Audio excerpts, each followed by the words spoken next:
साथीहरू नमस्कार। तपाईहरुलाई हाम्रो क्रिटिकल जर्नीको लाइभ स्ट्रिमिङमा स्वागत छ। आज सबै साथीहरूलाई मे 1 को जुन मजदुर दिवस छ, अन्तर्राष्ट्रिय श्रमिक दिवसको हार्दिक शुभकामना व्यक्त गर्न चाहन्छु हाम्रो च्यानलको तर्फबाट। साथीहरू, आज हामीले चाहिँ उपलक्ष्यमा विशेष गरेर यसलाई ख्याल गरेर आज हामीले जुन श्रमिक दिवसलाई ख्याल गरेर जुन मजदुरी र मजदुरको बारेमा डाक्टर अम्बेडकर र मार्क्सको भनाइ के छ भन्ने बारेमा चाहिँ आज हामीले स्पेसली चर्चा गर्ने, परिचर्चा गर्ने जमर्को गरेका छौँ। त्यसमा हामीले मार्क्सको डिभिजन अफ लेबर भर्सेस अम्बेडकरको inherent division of labour and labourers भनेको मार्क्सको श्रम विभाजन भर्सेस अम्बेडकरको जन्मजात श्रम र श्रमिकको विभाजनको बारेमा चर्चा गर्ने विचार गरेका छौँ। किनकि आज मे 1 भएको हुनाले हामी धेरै यताउता नतन्काएर स्पेसल्ली श्रम र श्रमिकको बारेमा मार्क्स र अम्बेडकरको भनाइ के थियो त्यसैले हामीले विशेष हाम्रो विषयवस्तुको केन्द्रमा राखेर त्यही अनुसार हामीले यसलाई छलफलको विषय बनाउने जमर्को गरेका छौँ।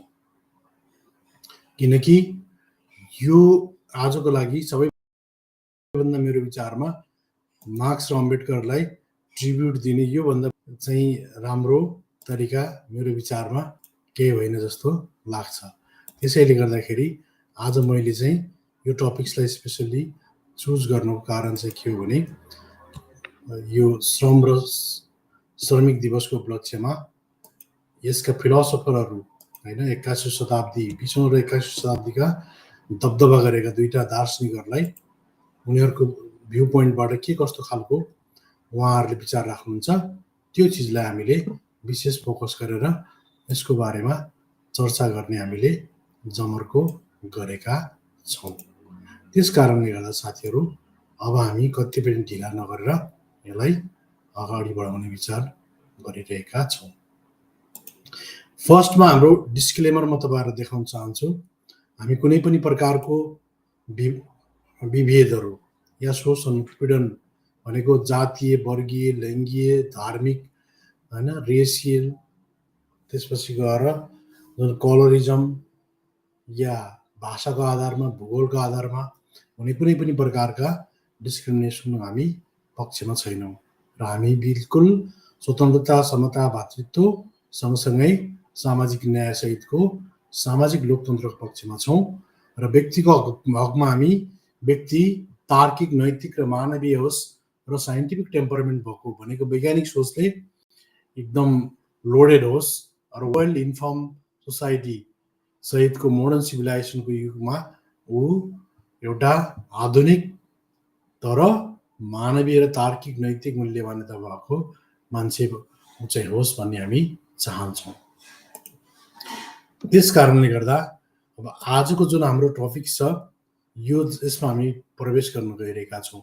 मार्क्सको डिभिजन अफ लेबर भर्सेस अम्बेडकरको inherent division of labour and labourers, यी दुईटा जुन पोइन्टहरू छन् यसमा उहाँहरूको के छ त स्पष्ट धारणा, त्यसको बारेमा आज हामी विचारमूलक यो भिडियोमा हामी दुईजना महान चिन्तक कार्ल मार्क्स र भीमराव अम्बेडकरलाई उहाँहरूको दृष्टिकोण सहितको विश्लेषण गर्ने जमर्को गरेका छौँ र यी दुवैले उत्पीडनको विरुद्ध आवाज उठाए तर दुवैको नजरियामा जुन श्रम र श्रमिकलाई हेर्ने जुन मौलिक भिन्नताहरू छन् त्यसको बारेमा आज हामी विशेष चर्चा गर्नेछौँ र यसको लागि हामीले तपाईलाई एउटा मैले आफैले तयार गरेको नोट्स तपाईलाई देखाउन चाहन्छु ताकि सजिलो होस् र यसले तपाईको चाहिँ नि तपाईलाई सजिलो पनि बनाओस् भन्ने हेतुले मैले यो बनाएको छु। यसमा जातीय अर्थतन्त्र भनेको दक्षिण एसियामा जुन आधारित अहिले जुन कास्ट इकोनोमी छ त्यसमा त्यसका विशेषताहरू के हुन् या मार्क्सको श्रम विभाजन भर्सेस अम्बेडकरको श्रम र श्रमिकको अन्तर्निहित विभाजनको बारेमा हामी यसमा यो पिक्चरलाई एकचोटि म देखाउन चाहन्छु। यो पिक्चर के हो? यो कास्ट इक्विटीको कुरा गर्छ यसले र मनुस्मृति अध्याय 1:31मा देवता कानुन भनेको डिभाइन ल आधारित श्रम र श्रमिकको विभाजन। म फर्स्टमा त्योभन्दा पनि पहिला तपाईँलाई अझ के देखाउन चाहन्छु भने अझ क्लियर मेरो विचारमा के होला भने युरोपको कन्टेक्स्टमा के थियो त होइन, युरोपको कन्टेक्स्टमा कस्तो खालको श्रमलाई हेर्ने दृष्टिकोण थियो र कसरी त्यो चिजहरू मार्क्सको, किनकि कुनै पनि मान्छे आफ्नै वरिपरको होइन त्यो बेलाको कन्डिसनहरू कस्तो खालको छ, त्यही कन्डिसनको आधारमा मान्छेले आफ्नो एउटा विचार बनाउने हो होइन। त्यस कारणले गर्दाखेरि मार्क्सको पालामा के भइसकेको थियो युरोपमा भने उनीहरू धार्मिक सुधारको कार्यक्रम भनेको रिफर्म फेजहरू, रेनासे फेजहरू, साइन्टिफिक टेम्परमेन्टको फेज, त्यसपछि गएर इन्लाइटनमेन्ट फेज र पहिलो इन्डस्ट्रियल रिभोल्युसनको फेज उनीहरूले पार गरिसकेका थिए। उनीहरू लगभग दोस्रो इन्डस्ट्रियल रिभोल्युसनको एउटा त्यो फेजको मध्यमा उनीहरू त्यो स्टेजमा पुगिसकेका थिए। त्यस कारणले मार्क्सले परिकल्पना गरेको जुन वर्ग सङ्घर्ष या उनले चाहिँ औद्योगिक समाज जुन चाहिँ इन्डस्ट्रियल सोसाइटी जुन थियो त्यो इन्डस्ट्रियल सोसाइटीमा चाहिँ विशेष गरेर उनले परिकल्पना गरेको चिज चाहिँ त्यसमा आधारित छ। किनभने त्यो मार्क्सले परिकल्पना गरेको जुन सोसाइटी थियो त्यो सोसाइटी बिल्कुल रूपमा त्यो चाहिँ श्रम र बुर्जुवा र श्रमिक वर्ग भनेको त्यो सोसाइटी के थियो मार्क्सको पालामा। अनि कमन जस्तो भनौँ न त्यहाँ दुईटा वर्ग थिए। यहाँ जस्तो ग्रेडेड इनइक्वालिटी थिएन। एक नम्बरमा त्यो समाजमा के थियो, जम्मा के अरे इनइक्वालिटीको मात्रै कुरा थियो भनेको असमानता। त्यहाँ जस्तो यतातिर जुन के अरे यो मनुवादी समाजमा जस्तो यहाँ देख्नुहुन्छ नि ब्राह्मण, क्षेत्री, वैश्य, शूद्र, दलित यो खालको चाहिँ विभिन्न प्रकारको ग्रेडेड भर्टिकली ग्रेडेड इनइक्वालिटी थिएन। त्यहाँ के थियो, त्यहाँ दुई खालको समाज थियो।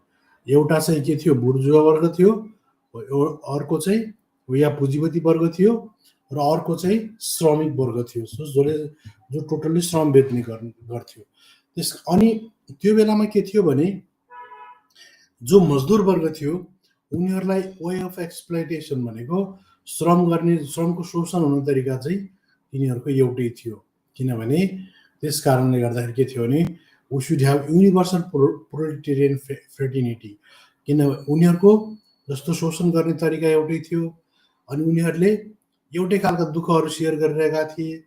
त्यसपछि गएर तिनी सबै गरिब थिए अनि उनीहरू सबै एउटै तरिकाले भनेको पुँजीवादी र सामन्तवादी, यो सामन्तवादी र खतम भइसकेपछि पुँजीवादी सिस्टम जुन छ उनीहरूको जुन सरप्लस भ्यालुको उनीहरूले सरप्लस भ्यालु मार्फत जुन शोषण गर्थे वे अफ एक्सप्लोइटेसन उनीहरू सबैको सेम थियो। त्यसपछि उनीहरूको कमन आइडेन्टिटी थियो। यहाँको जुन श्रमिक वर्गहरूको जस्तै गरिब ब्राह्मण, गरिब दलित, गरिब शूद्र त्यो टाइपको थिएन। त्यहाँ के थियो, गरिब त गरिब भएपछि सबैजना श्रमिक वर्गको रूपमा थिए। त्यसलाई उनीहरूले के भन्थे प्रोलिटेरियट भन्ने गर्थे होइन। अनि त्यस कारणले गर्दा अनि तिनीहरूको अर्को एउटा कमन के थियो भने उनीहरूको दुश्मन एउटै थियो पुँजीपति वर्ग, टार्गेट पनि एउटै थियो होइन। टार्गेट भनेको उनीहरू के अरे पुँजीवादी व्यवस्थालाई ध्वस्त पारेर समाजवादी व्यवस्थाको लागि लड्ने उनीहरूको टार्गेट त्यही थियो। ड्रिम के थियो, साम्य सबैको ड्रिम साम्यवादी व्यवस्थामा जाने खालको ड्रिम थियो। अनि उनीहरूको सुख पनि एउटै थियो, दुःख पनि एउटै थियो र पीडा पनि एउटै थियो। त्यस कारणले गर्दा तिनीहरूको सबै चिजहरू एउटै भएको हुनाले एउटा लिनियर उनीहरूको क्लास थियो होइन। त्यसलाई प्रोलिटेरियट भन्ने गर्थे। त्यस कारणले गर्दा देयर सुड बी तिनीहरूको बिचमा के थियो, भाइचारा थियो, ब्रदरहुडनेस थियो र फ्रेटर्निटी थियो। भनेको एक आपसमा उनीहरूले दाजुभाइ जस्तो व्यवहार गर्ने गर्थे र उनीहरू के थिए, उनीहरूको बिचमा बिल्कुल फ्रेटर्निटी थियो। भनेको भाइचारा थियो र उनीहरूको आफ्नै खालको इमोसन थियो होइन, जुन खालको पेन थियो होइन, किनकि उनीहरूको दुखाइ दर्द एउटै थियो, दुखाइ दर्द एउटै भएको हुनाले उनीहरूको इमोसन पनि एउटै थियो। अनि त्यस कारणले तिनीहरू के थियो भने सबैजना एउटै ठाउँमा आउने गर्थे होइन। उनीहरू सबैजना कम टुगेदर भनेको सबैजना मान्छेहरू उनीहरू के थिए, पुँजीवादी वर्गको विरुद्धमा लड्नको लागि तयार थिए र उनीहरू सँगै आउने गर्थे। त्यस कारणले गर्दा उनीहरूले के गरे, पार्टी निर्माण गरे। त्यो पार्टी कसको थियो, सरबारा वर्गको अधिनायकत्व भनेको डिक्टेटरसिप अफ द प्रोलेटेरियटको भनेको जसमा सरबारा वर्गको नेतृत्व हुने गर्थ्यो, त्यो टाइपको पार्टी थियो। र त्यो पार्टीले त्यो पार्टीको उद्देश्य के थियो, त्यसले क्रान्ति गर्ने थियो र क्रान्ति गरेर चेन्ज गरेर जुन पुँजीवादी व्यवस्था थियो त्यसलाई ध्वस्त पार्ने उनीहरूको त्यो खालको भन्न खोजेको कुरा के भने उनीहरूको त्यहाँ जम्मा डिभिजन अफ लेबर थियो। यहाँको जस्तो division of labour with division of labourers होइन, त्यो टाइपको थिएन। अर्को त्यहाँ चाहिँ के थियो, म्यान मेड थियो भनेको मान्छेले वा सिस्टमले तयार बनाएको थियो।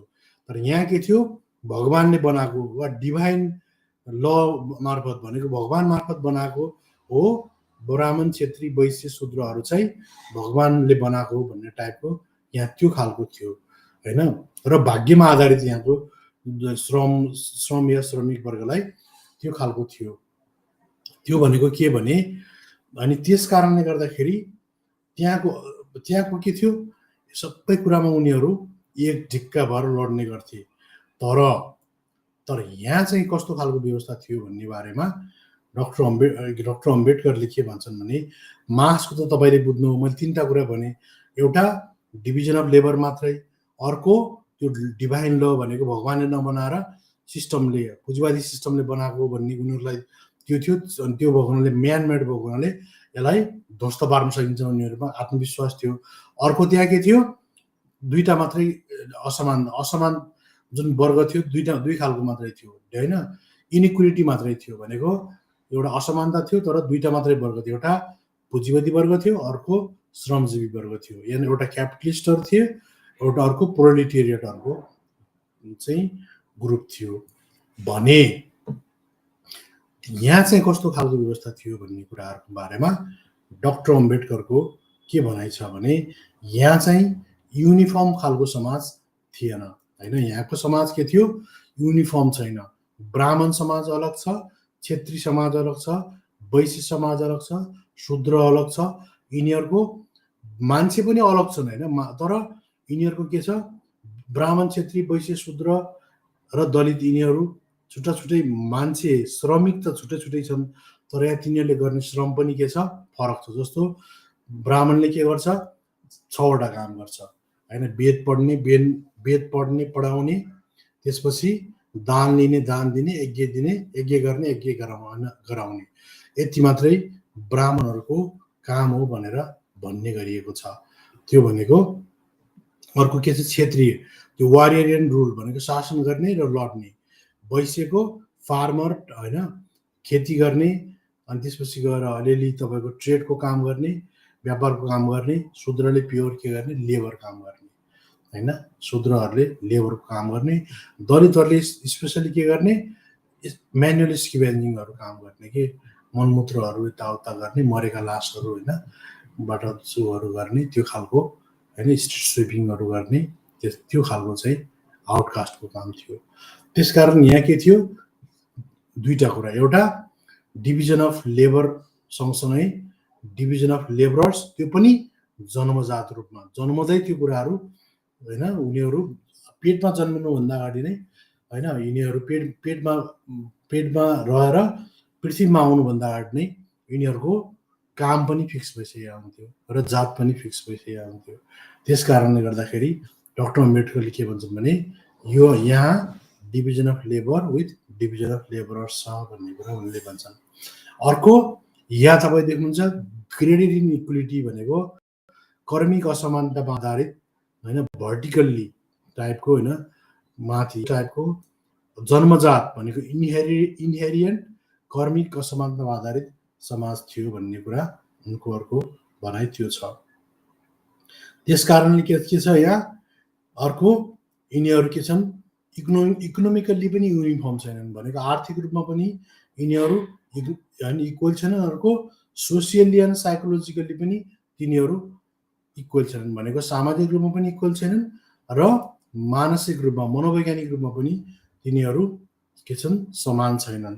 त्यस कारणले गर्दा के हुन्छ यहाँ social distinction are so strong that they are divided into caste line भनेको सोसियल डिभिजन भनेको सामाजिक व्यवस्था यस्तो खालको डिभिजन छ कि त्यहाँ चाहिँ जातको चाहिँ कास्ट लाइन भएर उनीहरू डिभाइड हुने गर्छन् र they might have join United in a demonstration भनेको यदि उनीहरूले जस्तो कुनै आन्दोलनको लागि उनीहरू खडा हुनु पर्यो भने पनि त्यहाँ के हुन्छ तिनी वर्करहरू एकछिनलाई जस्तो तलबको लागि त खडा हुन्छन् तर तिनीहरू जब घर फर्किन्छन् घर फर्किएपछि के हुन्छ तिनीहरूको लोक्यालिटी फरक छ। एउटा ब्राह्मणसम्म त्यही गरिब भए पनि गरिब ब्राह्मणतिर जान्छ, गरिब दलिततिर जान्छ। तिनीहरूमा के छ सोसियली पनि इक्वल छैनन्, इकोनोमिकल्ली गरिब छन्, इकोनोमिकल्ली इक्वल मान्नुहोस् होइन, तर सोसियल्ली साइकोलोजिकल्ली कल्चरल्ली तिनीहरू बराबर छैनन् र उनीहरूको बिचमा के छ उनीहरूले सँगै विवाह गर्ने पनि गर्दैनन्, एउटैमा इन्टरम्यारेज पनि गर्दैनन्, इन्टरडाइनिङ पनि गर्दैनन्, सँगै उनीहरूले खाने पनि गर्दैनन् र उनीहरूले सँगै एक आपसमा शादी विवाह पनि गर्ने उनीहरूको त्यो खालको पनि उनीहरूलाई छुट छैन। त्यस कारणले गरिब ब्राह्मण र गरिब दलित दुइटै सर्वहारा भए तापनि गरिब ब्राह्मणले गरिब दलितलाई के गर्छ उसले डिस्क्रिमिनेट गर्ने गर्छ, भेदभाव गर्ने गर्छ र आफ्नो तरिकाले जस्तो भनौँ न बाहुनले तिनटैलाई गर्ने भयो, छेत्रीले होइन तलका तिनटालाई गर्ने भयो, बाहुनले चारवटालाई गर्ने भयो, अनि वैश्यले दुईटालाई गर्ने भयो, शूद्रले त्यो टाइपको कर्मिक रूपमा डिस्क्रिमिनेसनहरू हुने गर्छ। यस कारणले गर्दा के छ तिनीहरू हुन त गरिब हुन् होइन, सर्वहारा नै हुन्, आर्थिक रूपमा सबै गरिब छन्, आर्थिक रूपमा इकोनोमिक क्लास सेम छ तर तिनीहरू के छ सोसियल क्लास सेम छैन। त्यस कारणले गर्दा कल्चरल क्लास पनि सेम छैन। त्यस कारणले उनीहरू के छन् उनीहरूको भाइचारा पनि छैन र उनीहरूको एक आपसमा ब्रदरहुडनेस पनि छैन भनेको उनीहरूको बन्धुत्व पनि छैन, भाइचारा पनि छैन। त्यस कारणले गर्दाखेरि तिनीहरू गरिब भए तापनि तिनीहरू बिचमा एकता कहिले पनि हुन सक्दैन भन्ने चाहिँ डाक्टर अम्बेडकरको क्लियर कट भनाइ छ। त्यस कारणले गर्दा होइन यो दक्षिण एसियामा क्रान्ति हुने सम्भावना छैन। क्रान्ति इनकेस भइहाले पनि त्यो टिक्दैन। अहिले तपाईँ देख्नुहुन्छ नेपालमा पनि त्यही हालत छ र जसरी 32 वर्ष शासन गरेको यो होइन के अरे कलकत्तामा पनि त्यही हाल भयो। त्यस कारणले गर्दा डाक्टर अम्बेडकरले के भन्छन् भने if the poor member of communist party come closer to for limited purpose and stay separately भनेको उनीहरू एउटा आर्थिक एजेन्डामा त सँगै आउने गर्छन् तर उनीहरू अन्य एजेन्डाहरूमा आफ्नो खोलमा बस्ने गर्छन् र उनीहरू Dalit won't have confidence to them भनेको दलितहरूले उनीहरूलाई के गर्छन् विश्वास गर्ने ठाउँ बिल्कुलै रहँदैन। त्यस कारणले won't have confidence in them and after the revolution भनेको क्रान्तिपछि के हुन्छ we will get the same treatment. हामीले क्रान्तिपछि हामी सबै एकै हुन्छौँ, यहाँ हामीलाई एउटै खालको ट्रिटमेन्ट गरिन्छ भन्ने चाहिँ ग्यारेन्टी हुँदैन। त्यसकारण उनीहरू सशङ्कित हुन्छन् र उनीहरू कहिले पनि त्यसकारण क्रान्तिमा सकभर होमिन खोज्दैनन्, होमिए पनि उनीहरूलाई सशङ्कित चाहिँ भइरहन्छन् भन्ने डाक्टर अम्बेडकरको भनाइ छ होइन। They face discrimination now even after revolution which is frequently happen in our society होइन। नेपालमा र यसमा कलकत्तामा त्यही हालत भएको चाहिँ थियो। अब त्यो डाक्टर अम्बेडकरले अझ मोर क्लियरली के भन्छन् भने तपाईँको चाहिँ डाक्टर अम्बेडकरले यसलाई अझ क्लियरली उनले एउटा क्लियरसँग उनले के भन्छन् भने किन यस्तो हुन्छ त वा यो हुनको पछाडि के कारण हो भन्ने कुरालाई उनले जुन खालको उनले चाहिँ नि यसलाई के भन्छन् भने यस्तो हुनुको पछाडि चाहिँ दक्षिण एसियामा रहेको जुन यहाँको सामाजिक स्ट्रक्चर छ त्यो स्ट्रक्चरलाई जबसम्म ध्वस्त पार्न सकिँदैन तबसम्म चाहिँ यी कुराहरू बिल्कुलै हैन यी कुराहरू चाहिँ बिल्कुलै चाहिँ सम्भव छैन भन्ने डाक्टर अम्बेडकरको ठम्याइ छ। त्यो भनेको के भने दक्षिण एसियामा जाति व्यवस्थाले सामाजिक आर्थिक स्तरीकरणको एक अद्वितीय र गहिरो रूपमा जरागाडीको रूप प्रस्तुत गर्छ जुन कार्ल मार्क्सले प्रस्ताव गरेको वर्ग आधारित विश्लेषणबाट उल्लेखनीय रूपमा फरक छ। आर्थिक असमानताको मार्क्सको विश्लेषणमा पुँजीवादी वर्ग र सरबारा वर्गको बीच सङ्घर्षमा केन्द्रित छ भने अम्बेडकरको जातीय अर्थतन्त्रको आलोचनाले दक्षिण एसियामा वर्गले मात्र नभई जाति कसरी आर्थिक र सामाजिक जीवन निर्वाह गर्छ भन्ने कुरामा प्रकाश पार्छ र मार्क्सको वर्ग आधारित विश्लेषणसँग तुलना गर्दै जातीय अर्थतन्त्रका प्रमुख विशेषताहरू तल दिए स्रोतहरूमा सीमित पहुँच विरुद्ध उत्पादकका साधनहरूमा मार्क्सको वर्गीय स्वामित्व भनेको के भने यसलाई तपाईले इङ्ग्लिसमा पनि हेर्न सक्नुहुन्छ। रेस्ट्रिक्टेड एक्सेस टु रिसोर्स भनेको लिमिटेड एक्सेस टु रिसोर्सहरूमा लिमिटेड एक्सेस छ versus Marx class ownership of means of production भनेको मार्क्सले के भन्छन् जस्तो क्लासको आधारमा मिन्स अफ प्रोडक्सनमा कब्जा हुन्छ भन्छन् तर डाक्टर अम्बेडकरले के भन्छन् भने यहाँ चाहिँ रेस्ट्रिक्टेड एक्सेस टु रिसोर्समै नै रेस्ट्रिक्टेड छ एक्सेस। त्यस कारणले डाक्टर अम्बेडकरको भनाइ के छ भने जाति व्यवस्थामा भूमि सम्पत्ति र शिक्षा जस्ता स्रोतहरूमा पहुँच धेरै हदसम्म उच्च जातहरूका मानिसहरूको छ जबकि तल्लो जातहरू विशेष गरी दलितहरूलाई बहिष्कृत गरिएको छ। केमा भूमि राख्न नदिने सम्पत्ति राख्न नदिने शिक्षाबाट वञ्चित गर्ने हैन त्यसपछि उनीहरूलाई हतियार राख्ने व्यवस्था पनि नदिने त्यसकारण जबकि तल्लो जातहरू विशेष गरी दलितहरूलाई बहिष्कृत गरिएको छ यी चिजहरूबाट र प्रतिबन्ध यो प्रतिबन्ध मार्क्स सिद्धान्त गरे चाहिँ उत्पादनका साधनहरूसँगको सम्बन्धको सट्टा जन्म र अनुष्ठान जन्म भनेको हैन इनहेरिटेन्ट जन्मजात र रिचुअल शुद्धता भनेको जुन के छ जुन धार्मिक अनुष्ठानमा शुद्धतामा आधारित छ र मार्क्सवादी विचारमा आर्थिक असमानता बुर्जुवा वर्गद्वारा उत्पादनका साधनहरूको स्वामित्वबाट उत्पन्न हुन्छ हैन। आर्थिक असमानता मार्क्सले के भन्छन् भने गरिब र धनी बुर्जुवा वर्गले उत्पादन साधनहरूलाई जब कब्जा गर्ने गर्छन् र त्यसले मार्क्सको सिद्धान्तले गरी चाहिँ सरबारा वर्गको श्रम शोषण गर्छ भनेर मार्क्सले भन्छन्। तर अम्बेडकरको थोरै यहाँ भनाइ के छ भने अम्बेडकरले मार्क्सको आर्थिक निधारणवादको आलोचना गर्दै तर्क गरे कि दक्षिण एसियामा धर्म जाति र के छ सम्पत्ति यी तीनटै कुरा शक्ति र स्रोतको के हुन् प्राथमिक स्रोत हुन् र व्यक्तिगत स्वतन्त्रतामाथि यिनीहरूले व्यक्तिको नियन्त्रण पनि गर्ने गर्छन् जसले जटिलताको एक तह थप्छ जुन मार्क्सको वर्गीय विश्लेषणले पूर्ण रूपमा सम्बोधन गर्दैन। भनेको के हो भन्ने कुरालाई म तपाईलाई के देखाउन चाहन्छु भने मार्क्सले के भन्छन् भने यो मैले भोल्युम 1 बाट लिएको छु है भोल्युम 1 इङ्ग्लिसबाट लिएको छु। मार्क्सले दुई तीनटा कुरा भन्छन् के एउटा कुरा भन्छन् के भने जस्तो यहाँ जुन फ्यालेसी भनेको चाहिँ भ्रम फ्यालेसी अफ द सोशलिस्ट समाजवादी मार्क्सिस्टहरूको भ्रम के छ भने present stage of European society property is a source of power भनेको जुन युरोपहरूको अहिले जुन अहिलेको प्रेजेन्ट सिनारियो छ त्यहाँ के छ सम्पत्तिले नै सोर्स अफ पावर भनेको शक्तिको स्रोत चाहिँ के छ सम्पत्ति छ वा निजी सम्पत्ति छ भने एसएम इज ट्रु हैन अफ इन्डिया हैन।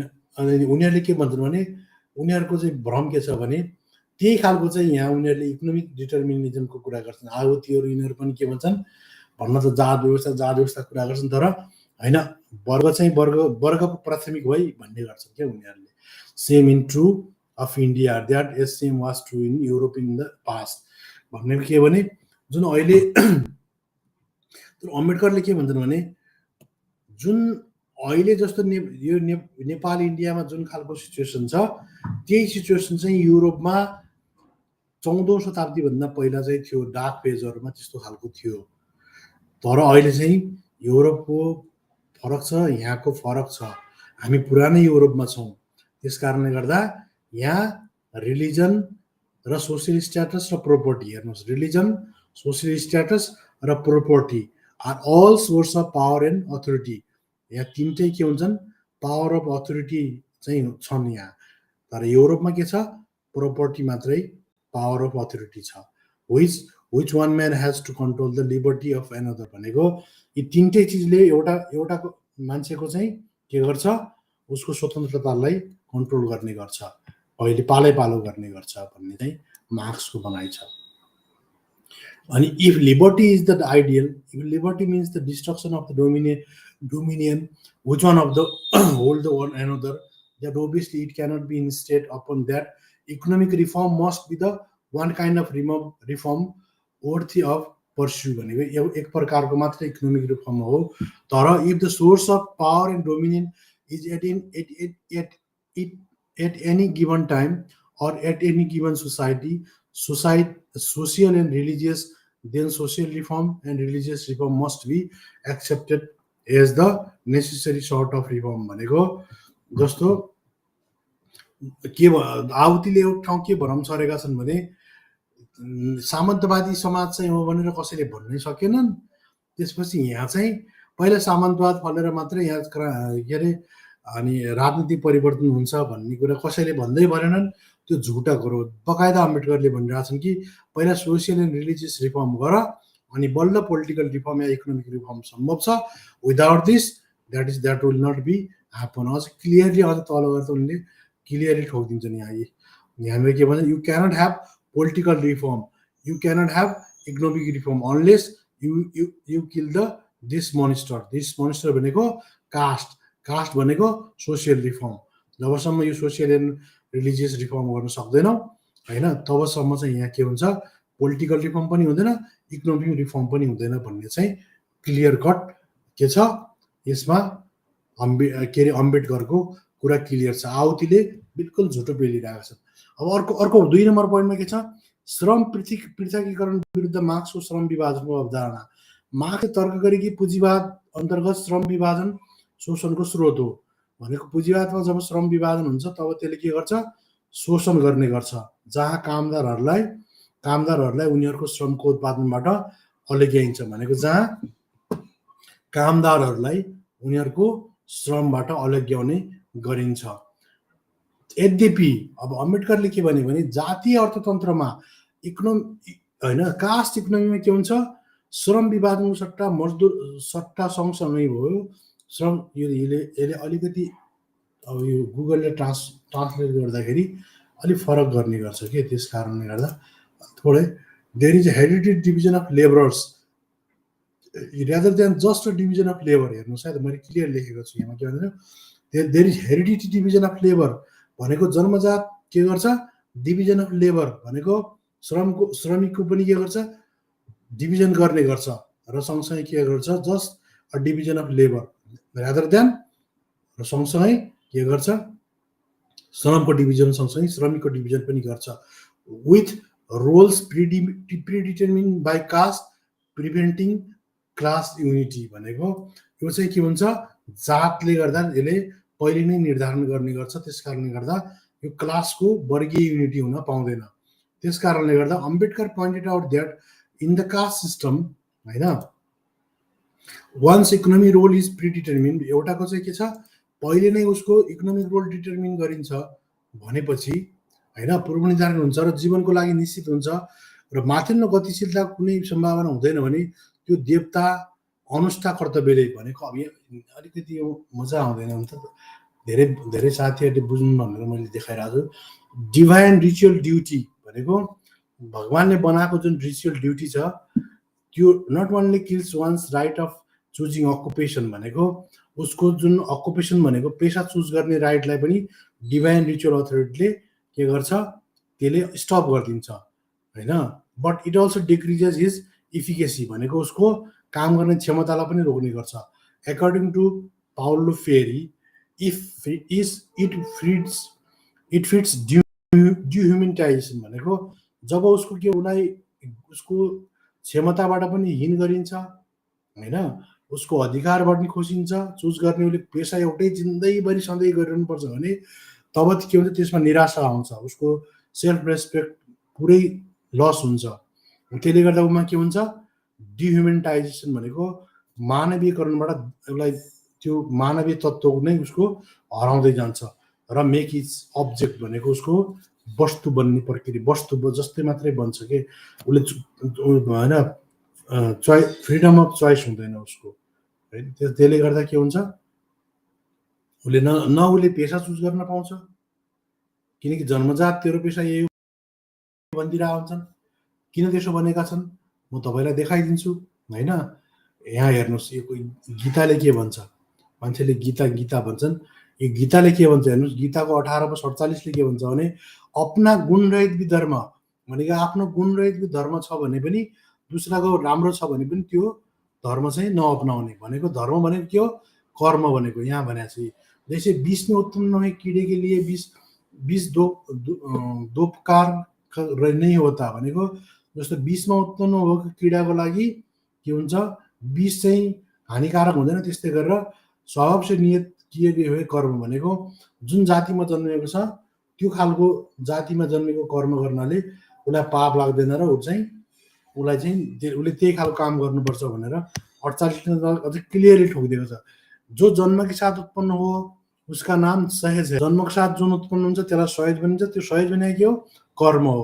अनि त्यो कर्म के हुन्छ, दोषयुक्त अपने सहज कर्म का नहीं छोड्ना चाहिए भनेको त्रिगुणयुक्त होने के कारण जो दोषयुक्त हो भनेको दोषयुक्त आफ्नो कर्म छ भने पनि त्यसलाई छोड्नु हुँदैन भनेर क्लियर कट के भन्छ, यो चाहिँ गीताको 18:48 भन्छ। हेर्नुहोस् यसले के भन्छ, तल अझ के भन्छ, अज्ञानीद्वारा सम्पूर्ण कर्म का पूर्णतया त्याग होना संभव ही नहीं है, सूत्र सहज कर्म को नहीं छोड्न चाहिए भनेको आफ्नो कामलाई बिल्कुल छोड्नु हुँदैन, त्यसो छोड्नु भने पाप लाग्छ भनेर भन्छ यसले। त्यस कारणले गर्दा यो छोड्नु हुँदैन भनेर उनीहरूलाई त्यस्तो खालको ट्रेन गरेको छ कि होइन। अनि त्यसले गर्दा के हुन्छ, त्यो मान्छे अब्जेक्ट हुन्छ, डिह्युमेनिटाइजेसन हुन्छ। अनि उसलाई के हुन्छ, फिजिकल्ली एन्ड मेन्टल्ली स्लेभ हुन्छ, अनि दास बनिहाल्छ कि। This form of divine labour segregation based on caste goes beyond Marx analysis. यो खालको एनालाइसिस चाहिँ के छ, यो खालको मार्क्सको एनालाइसिस भन्दा परको जान्छ। त्यो भनेको अम्बेडकरले गरेको एनालाइसिस चाहिँ जुन उनले यो यहाँ दक्षिण एसियाको समाजको लागि गरेका छन् त्यो बिल्कुल मार्क्सभन्दा फरक छ भन्न खोजेको हो। इन्फोर्स होइन generational economic and social inequality भनेको एकदम पुस्तौँ पुस्ता यसले गर्दाखेरि के हुन्छ, उनीहरूलाई सोसियल बाइकआउट हुन्छ, इकोनोमिक बाइकआउट हुन्छ छुवाछुतको कारणले गर्दाखेरि। सँगसँगै उनीहरूको जुन डिग्निटी अफ लेबर उनीहरूको हुँदैन, त्यसपछि गएर फ्रिडम अफ चोइस हुँदैन।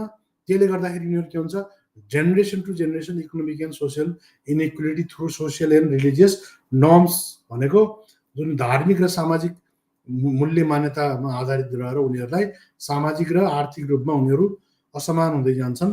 र purely economic factor is European industrial होइन। अनि रादर देन भनेको उनीहरू त्यसरी नै इकोनोमिक जुन युरोपको इन्डस्ट्रियल सोसाइटीमा भएको जुन खालको असमानता छ वा क्लास फर्मेसन छ त्योभन्दा टोटल फरक खालको यहाँ चाहिँ छ भन्न खोजिएको छ। त्यसकारण Ambedkar emphasize that caste divisions preclude the formation of unified proletariat which Marx saw essential for revolution। जस्तो अम्बेडकरले के भन्छन् भने यस्तो खालको division of labour and labourers भएको हुनाले युरोपमा जस्तो होइन, जसलाई मार्क्सले क्रान्तिको लागि आवश्यक ठानेका थिए, जुन खालको के अरे डिभिजन अफ लेबर र संसारका सबै के लेबरहरू के हुनुपर्छ, युनिफाइड हुनुपर्छ भन्ने कुरा गरेका थिए। तर यहाँ विभिन्न फ्याक्टरहरूले गर्दा होइन यो समाजलाई युनिफाइड राख्न सकिँदैन, किनभने यहाँ खण्डी श्रमिक वर्ग तयार हुन्छ। र उनले दक्षिण एसियाली ईश्वरतान्त्रिक समाजमा क्रान्ति गर्न चाहने जो कोही पनि जात राक्षसबाट गुज्राउनुपर्छ भनेको अघि मैले तपाईँलाई माथि देखाएँ नि होइन। यदि त्यस्तो खालको कसैले भने परिकल्पना गर्छ भने चाहिँ यहाँ मोनिस्टर द किल भनेको उसले यो जातको राक्षसलाई उसले मार्नै पर्ने हुन्छ, अदरवाइज यहाँ क्रान्ति गर्न बिल्कुल सम्भव छैन। जो आहुतिले एकदम गलत तरिकाले त्यो लेखेका छन् है। त्यसलाई करेक्सन गर्नु होला हावतीजी, राक्षसबाट गुजर्नुपर्छ भनेर चेतावनी दिए र अन्यथा क्रान्ति सफल हुने छैन भनेर अम्बेडकरले ठोकिदिए।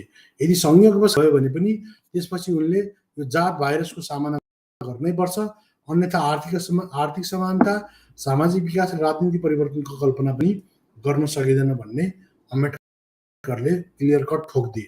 त्यसपछि अर्को 3 नम्बर पोइन्ट, अनुष्ठान, कर्तव्य र आर्थिक भूमिका विरुद्ध मार्क्सको श्रम अलगाव। मार्क्सले पुँजीवादले जस्तो श्रमिकहरूलाई उनीहरूको श्रमबाट अलग्याउँछ भन्ने कुरामा जोड दिए भने मार्क्सले के भन्यो भने पुँजीवादले श्रमिकहरूलाई उनीहरूको श्रमबाट अलग्याउँछ, सेपरेट गर्छ भन्ने कुरामा जोड दिए भने अम्बेडकरले के भन्यो भने जातीय अर्थतन्त्रमा आर्थिक भूमिकाहरूलाई ईश्वरीय रूपमा निर्धारित र अनुष्ठानीय कर्तव्य ईश्वरले नै निर्धारण गर्छ र रिचुअल ड्युटी भनेको जुन गीताले या मनुस्मृतिले खटाएको जुन ड्युटी छ त्यो ड्युटीसँग धर्म जोडिएको हुनाले त्यो चाहिँ के हुन्छ, त्यो सँगसँगै जोडिएर आउँछ र त्यसले गर्दा तल्लो जातका व्यक्तिहरूलाई आर्थिक बाध्यताको कारणले होइन कि होइन, आर्थिक बाध्यता भनेको एउटा मान्छेले निर्माण गरेको आर्थिक असमानताले मात्रै होइन, धार्मिक र सामाजिक दायित्वको कारणले गर्दा तुच्छ र अपमानजनक पेसामा लगाइन्छ।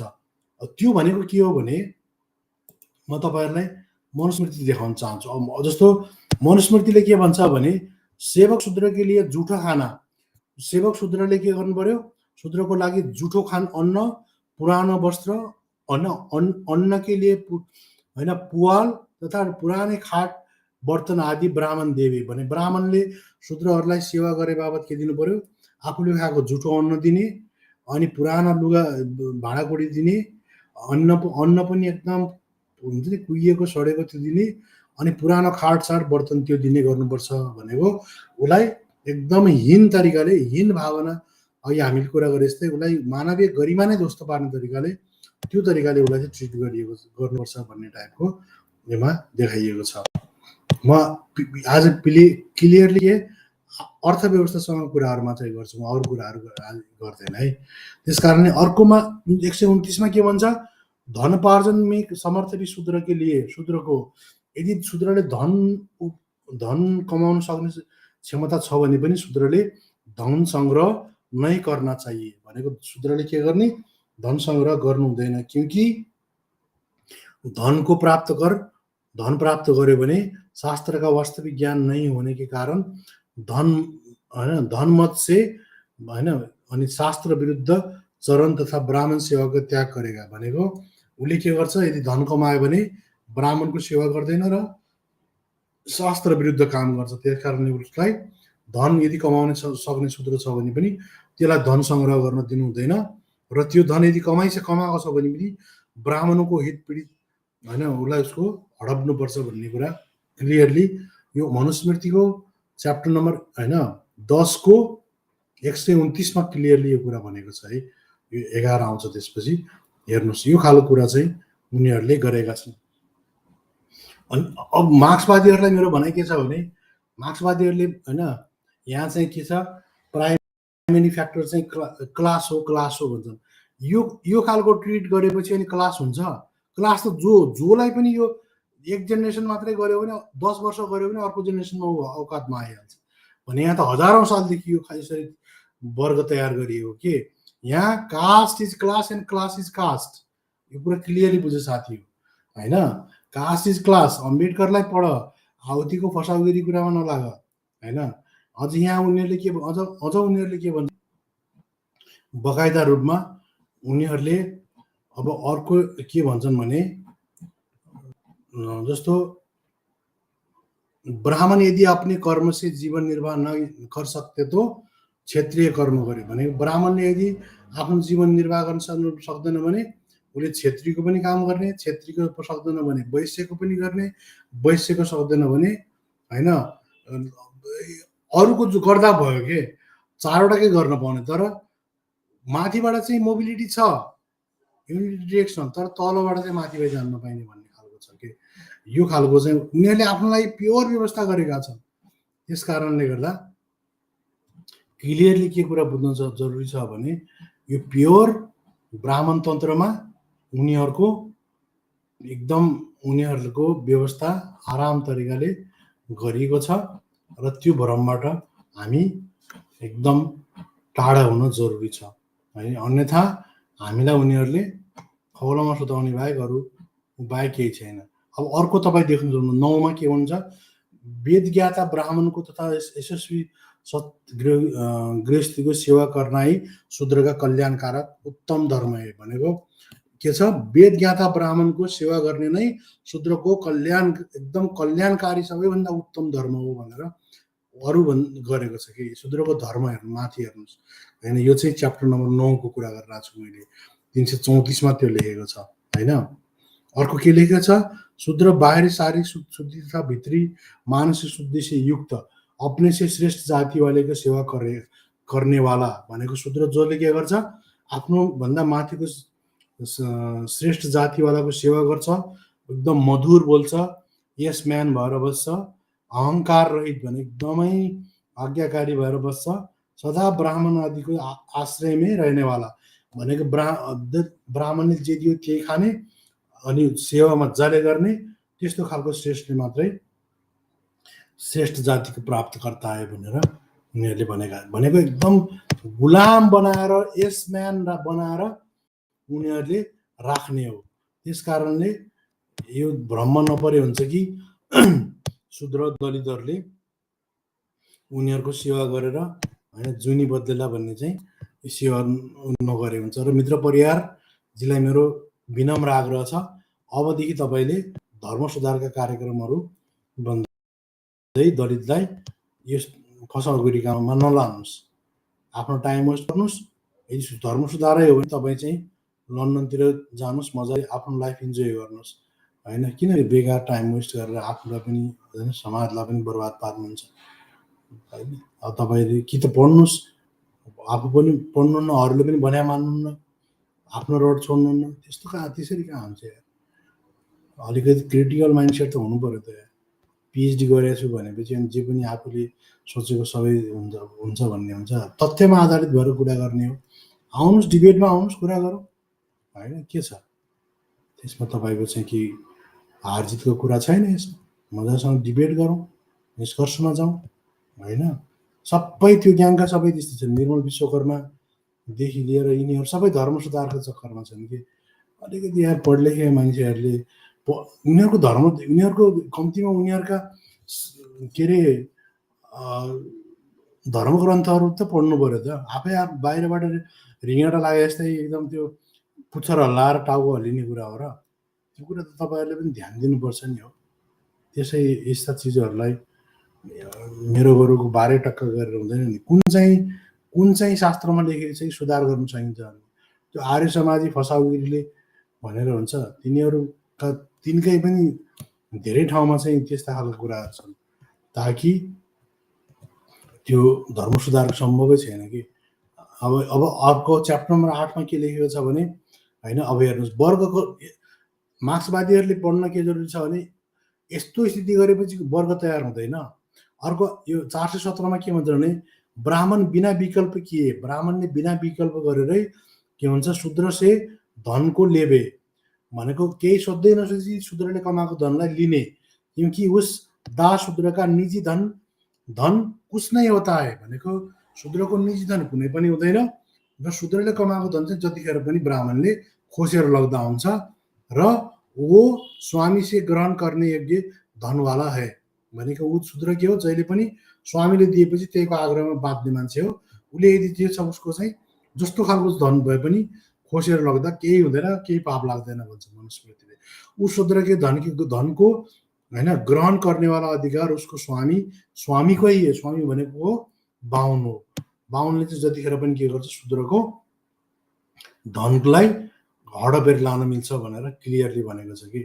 त्यसकारण के छ, शूद्रले यत्नपूर्व आफ्नै आफ्नै कर्म होइन। यदि राजाले पनि के गर्छ भने यदि शूद्रले आफ्नो कर्म गर्न मानेन, शूद्रले चाहिँ बाहुनको कर्म गर्न थाल्यो, वैश्यको क्षेत्रीको गर्न थाल्यो भने भोलिको हिन्दू धर्म र राजा आइसकेपछि होइन, जो आरएसएसले जुन मोडेलमा तयार गर्छ, योगी आदित्यनाथ जस्ता मान्छेहरूले जब हिन्दू राष्ट्र लागू गर्छन् त्यसपछि के भन्छन् भने राजाले शूद्रहरूले यदि उनीहरूले आफ्नो काम गर्न मानेन भने उनलाई मर्ने गरी पिट्ने हो।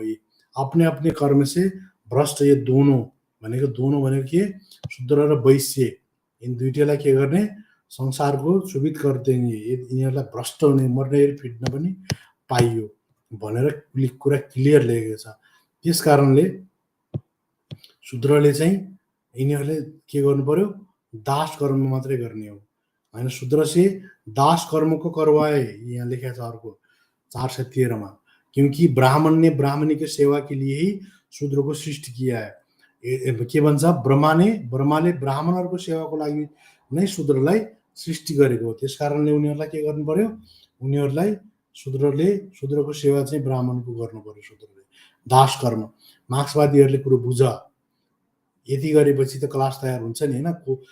ब्राह्मणवादसँग नलडेर तिम्रो कल्याण छैन यो कुरा बिल्कुल बुझ्न जरुरी छ। यस कारणले के भन्छन् तल्लो जातका व्यक्तिहरूलाई आर्थिक बाध्यताको कारणले होइन र धार्मिक र सामाजिक दायित्वका कारणले गर्दा तुच्छ वा अपमानजनक पेशामा लगाइने गरिन्छ र श्रम भूमिकाको यो धार्मिक स्वीकृतिले मार्क्सले वकालत गरेको वर्ग चेतना र एकताको प्रकारलाई रोक्छ। किनकि तल्लो जातले आफ्नो आर्थिक उत्पीडनलाई धार्मिक कर्तव्यको रूपमा हैन आत्मसात गर्छ, जुन उच्च जात र उच्च वर्णको ब्राह्मणकारी समाजको व्यवस्थालाई बनाइएको सामाजिक र धार्मिक अवरोधको ढाँचाभित्र पर्छ।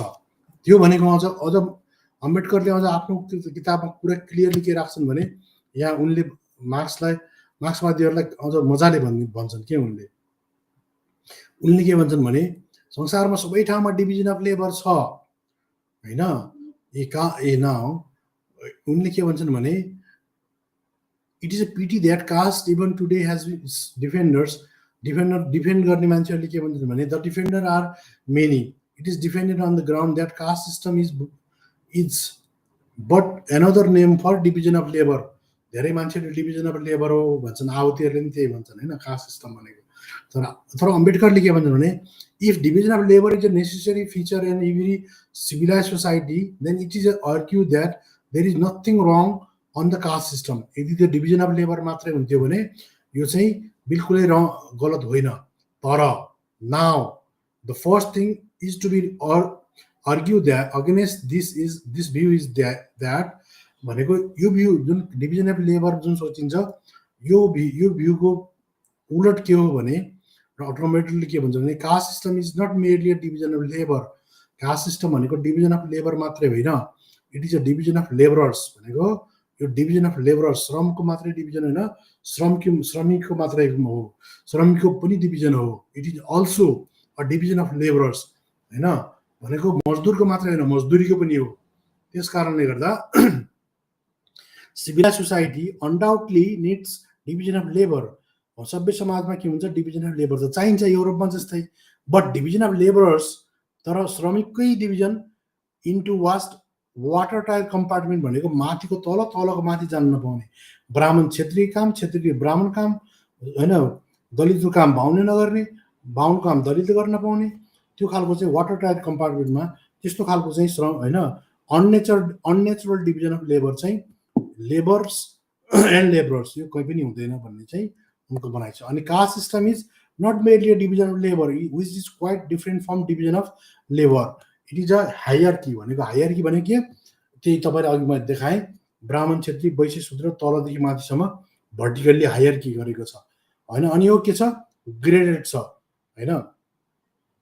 अब लेबरहरूलाई के गरेको छ लेबरलाई चाहिँ हायरकी गरेको छ होइन, मान्छेलाई चाहिँ हायरकीमा हालेको छ तँ ठुलो यो ठुलो अनि श्रमलाई के गरेको छ ग्रेडेड गरेको छ। ग्रेडेड सबैभन्दा माथिको काम यो तलको काम यो त्यो टाइपले गरेको छ। र त्यसपछि के छ थर्ड पोइन्ट चाहिँ के छ this division of labour and is not spontaneous भनेको आफै होइन कि it has been an natural aptitude, it is not based on natural aptitude. Spontaneous आपसे आप नेचुरल तरिकाले गरेको छैन, यो चाहिँ के छ सोसियल एन्ड इन्डिभिजुअल इफिसियन्सीको आधारमा पनि गरेको छैन। यो चाहिँ capacity of the point of competency एउटा मेरिटोक्रेसीको आधारमा पनि गरिएको छैन। तर to choose and to make his own career भनेको आफूले आफ्नो भविष्य चुज गर्ने खालको त्यो क्यारियर चुज गर्ने खालको त्यो खालको कम्पिटेन्सीको आधारमा पनि गरिएको छैन। This principle is voided in the caste system. जुन खालको के छ त्यो नेचुरल सिस्टममा मात्रै हुन्छ, तर कास्ट सिस्टममै सबै कुरालाई भोइलेट गरिएको छ। त्यस कारणले उनले के भन्छन् भने यसलाई यो it is so far as it is involved as an attempt to appoint tasks to individual in advance, selected not on the basis of trained original capacities.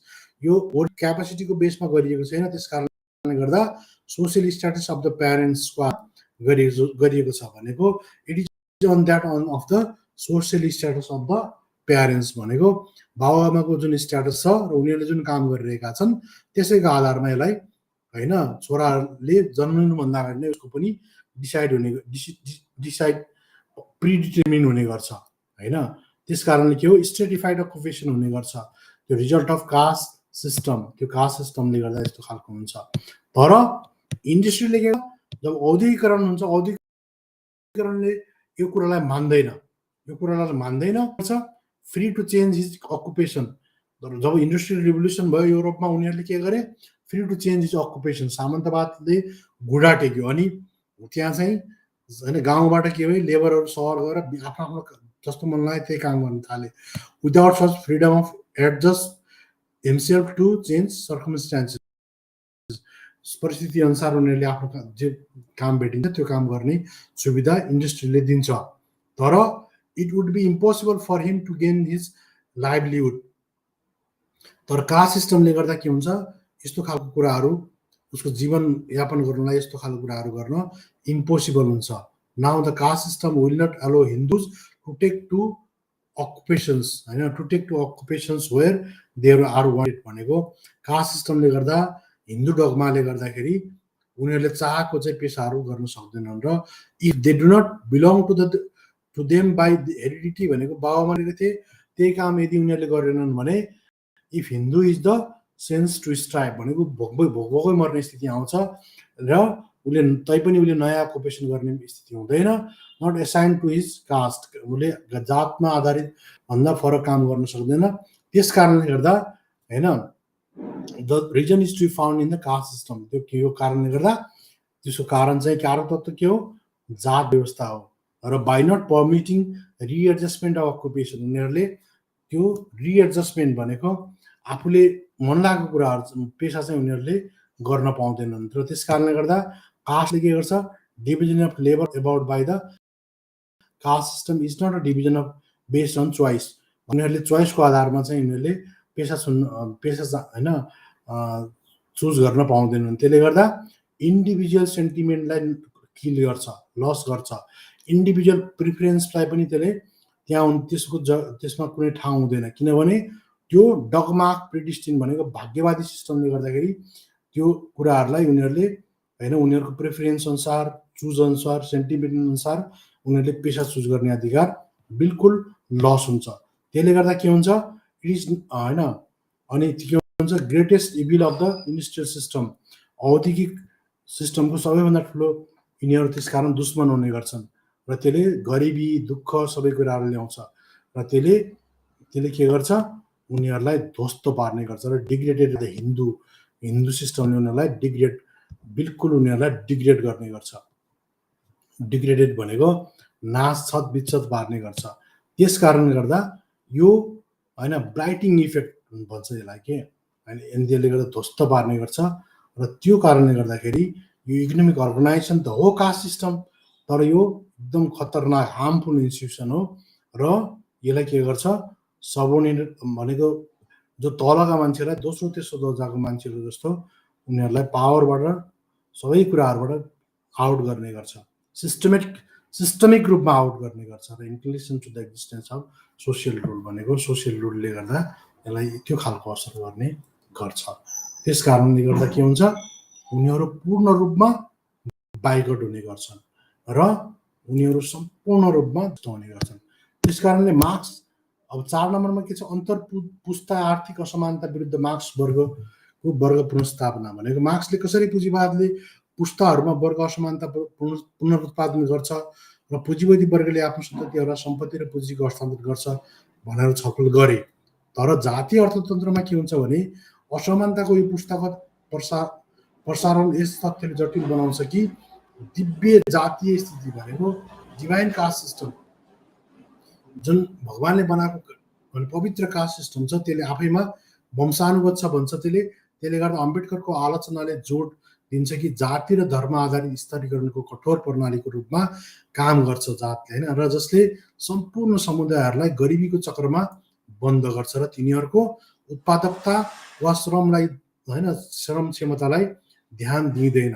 र मार्क्सको सिद्धान्तले वर्ग संरचनाभित्र आर्थिक पुनरुत्पादनको व्याख्या गर्दा अम्बेडकरको विश्लेषणले आउनुहुन्छ कि जातीय पदानुक्रम भनेको कास्ट हायरकीले गर्दाखेरि सामाजिक र आर्थिक असमानता दुवैलाई कायम राख्छ र जसले गर्दा वर्ग विभाजनभन्दा यसलाई पार गर्न अझ गाह्रो हुन्छ। भनेको यो डिभाइन भनेको भगवानले बनाएको र भाग्यमै आधारित भएको हुनाले यो चाहिँ के भन्छ वर्गमा आधारित जुन मार्क्सले कुरा गरे भन्दा यसलाई तोड्न बहुत गाह्रो हुने स्थितिमा पुर्याउँछ। अर्को मार्क्सले के भन्छ अनि अर्को एउटा बुदा के छ भने आर्थिक स्थितिहरूबाट बहिष्कार विरुद्ध होइन आर्थिक संस्थाहरूबाट बहिष्कार विरुद्ध मार्क्सको सर्वहारा वर्ग विरुद्ध बुर्जुवा वर्ग भनेको के भने मार्क्सको विश्लेषण पुँजीवादी प्रणालीभित्र सर्वहारा वर्गको शोषण कसरी गरिन्छ भन्ने कुरामा केन्द्रित थियो, तर अझै पनि औपचारिक अर्थतन्त्रमा होइन भाग लिन्छ।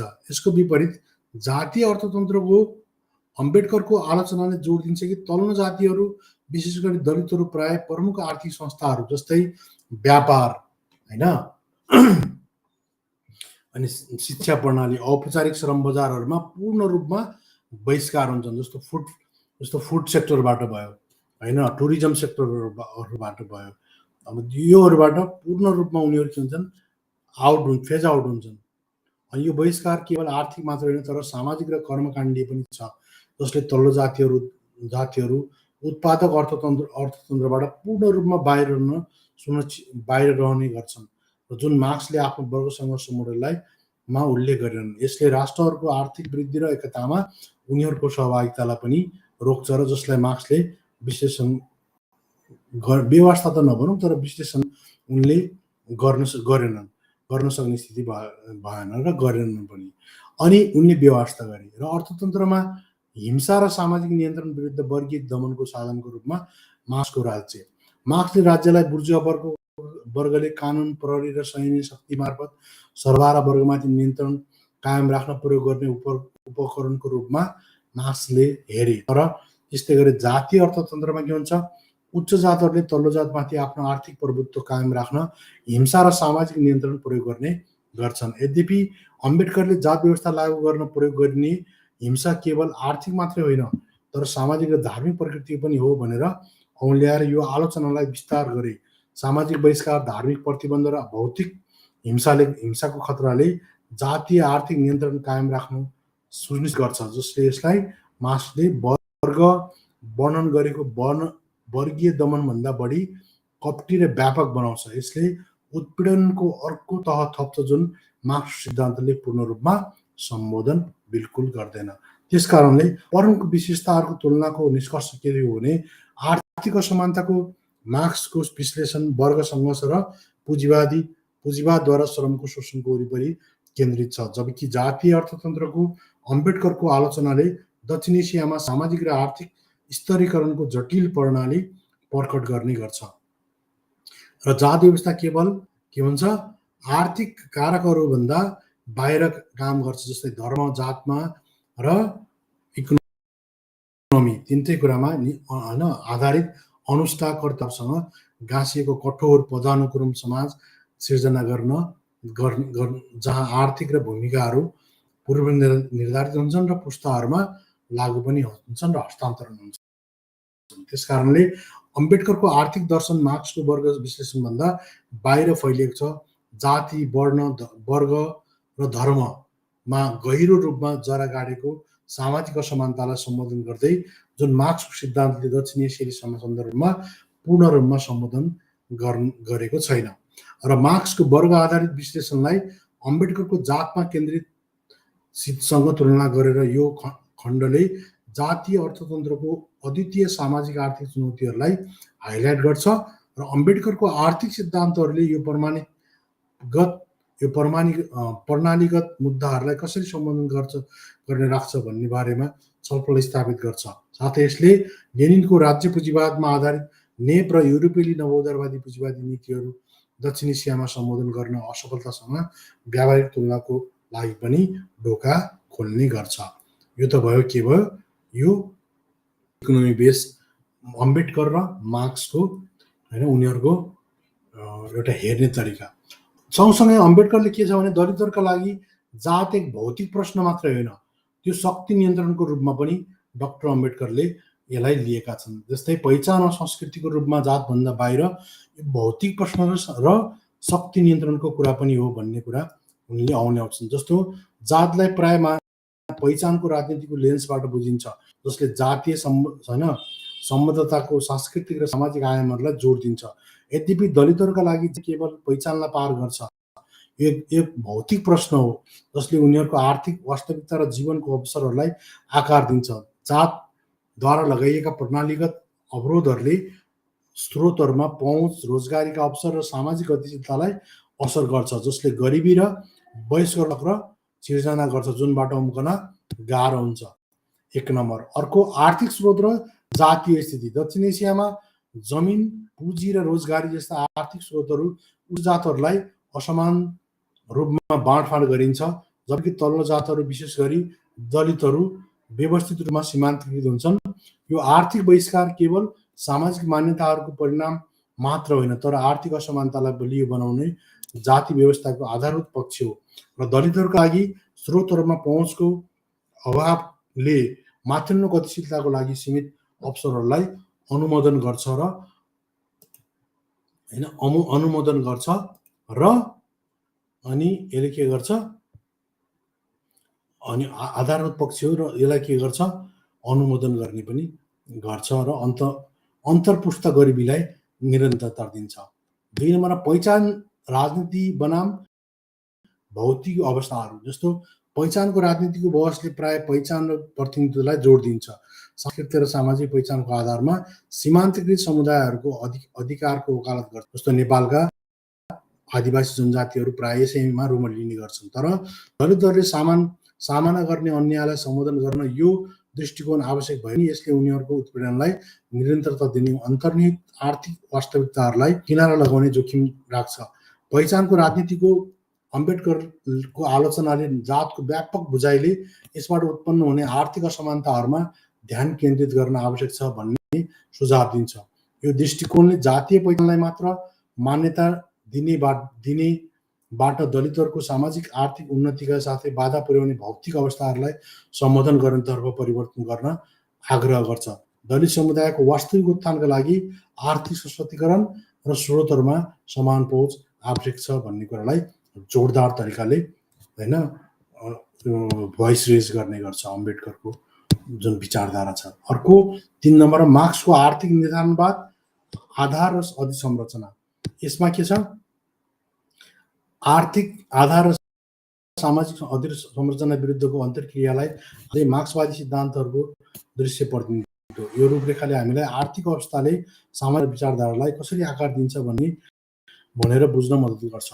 त्यो भनेको के भने मार्क्सवादी सिद्धान्तको सन्दर्भमा आधार अधिसंरचना भनेको बेस र सुपरस्ट्रक्चर बीचको भिन्नताले आर्थिक अवस्था र सामाजिक सम्बन्धहरू बीचको अन्तर्क्रिया बुझाउनेको लागि एक रूपरेखा प्रदान गर्छ।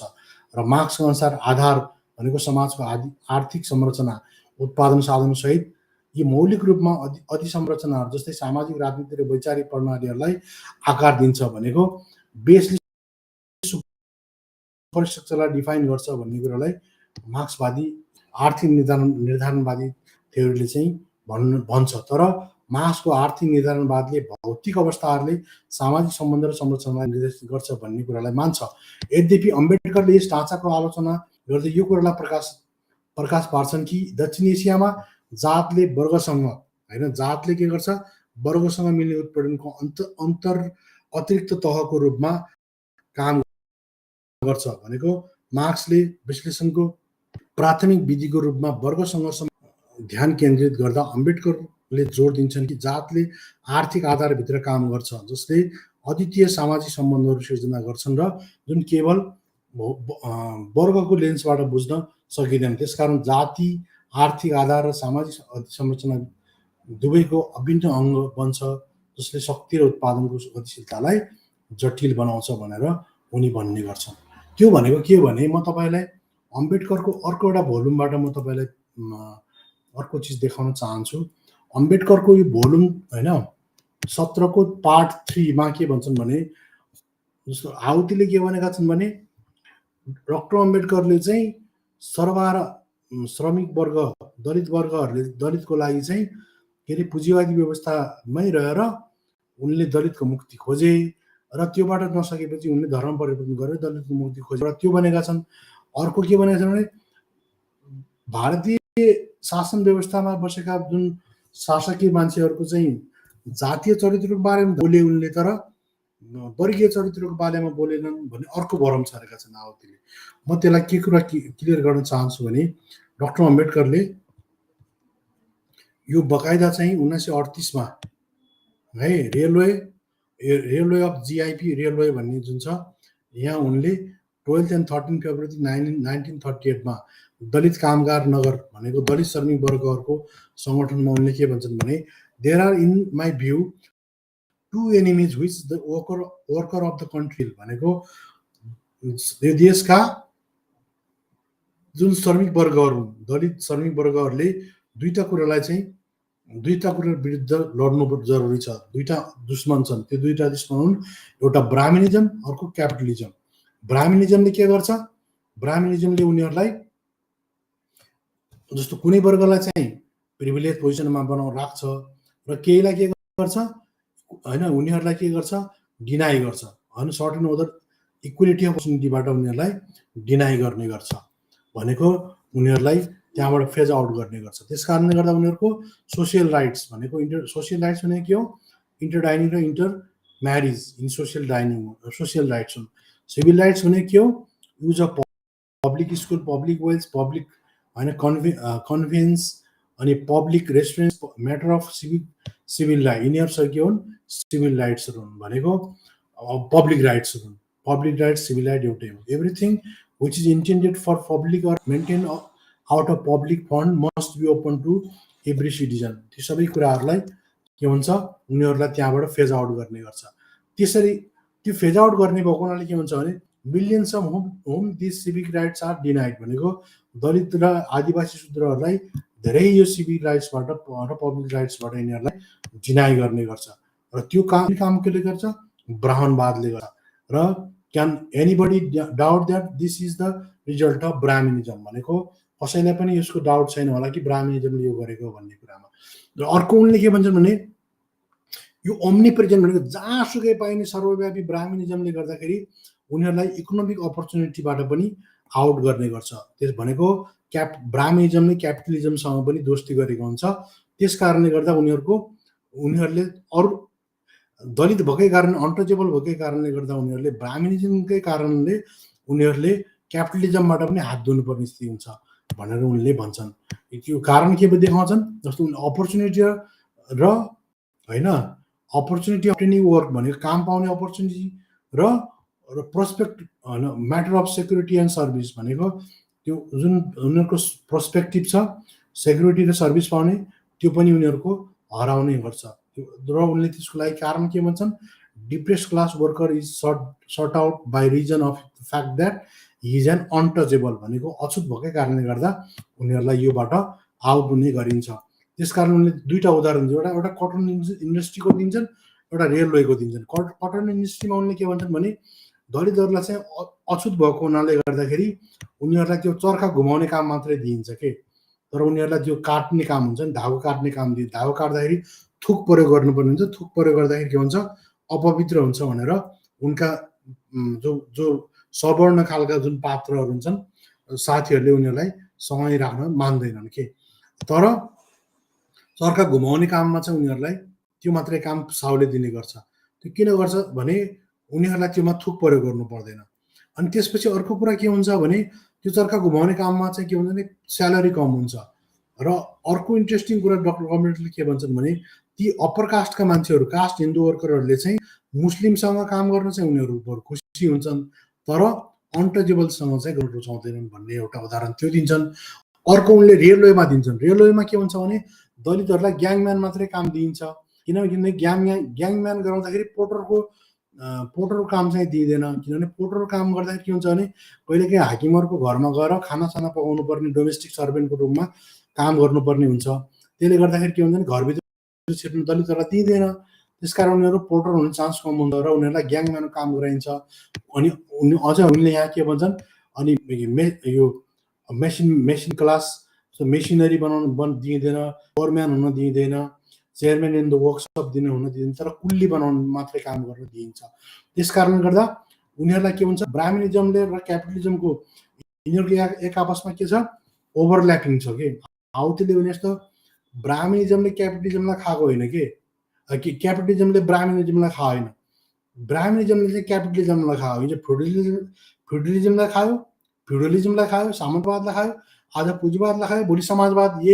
यदि यिनीहरूले वैज्ञानिक समाजवाद जुनसुकै समाजवाद भने पनि यदि इनकेस यिनीहरूले चाहिँ त्यो ब्राह्मणिजमसँग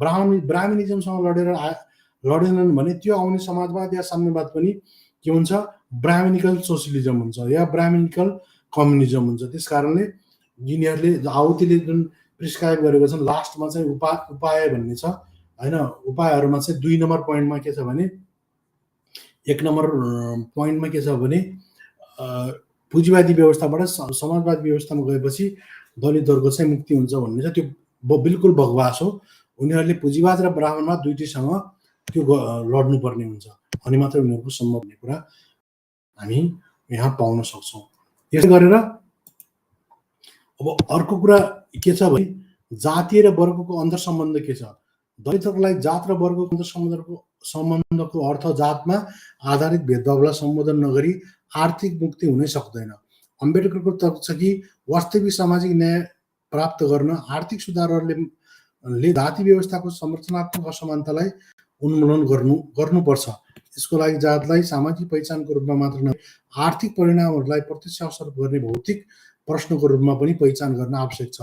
यस सन्दर्भमा अम्बेडकरको दर्शनले आर्थिक र सामाजिक न्याय दुवैलाई एकीकृत गर्ने परिवर्तनकारी दृष्टिकोणको लागि आह्वान गर्छ र दलितहरूको भौतिक अवस्थालाई सम्बोधन गर्ने नीतिहरूको वकालत गर्दै एकैसाथ जातमा आधारित उत्पीडनहरूलाई कायम राख्ने सांस्कृतिक र वैचारिक ढाँचाहरूलाई पनि चुनौती दिनुपर्छ भन्ने कुरालाई मान्यता दिन्छ। त्यसैले दलितहरूका लागि जातलाई भौतिक प्रश्नको रूपमा बुझ्नु भनेको पहिचान राजनीति र मार्क्सवादी सिद्धान्तको फराकिलो ढाँचाभित्र यसको आर्थिक प्रभाव र यसको भूमिकालाई पहिचान गर्नु हो। र अम्बेडकरको आलोचनाले दलित समुदायहरूको लागि वास्तविक मुक्ति र सशक्तिकरणका लागि बढावा दिन जात व्यवस्थामा निहित आर्थिक असमानता र सामाजिक अन्याय दुवैलाई सम्बोधन गर्दै आवश्यकतालाई प्रकाश पार्न जरुरी छ।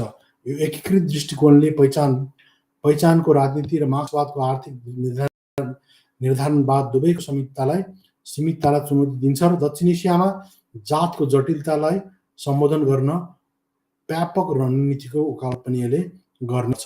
र उत्पादन र प्रजननमा पनि दलित महिला र सवर्ण महिलाको पनि यिनीहरू के छ भने प्रोडक्सन र रिप्रोडक्सन यी दुईटा फरक भूमिकाहरू छन्।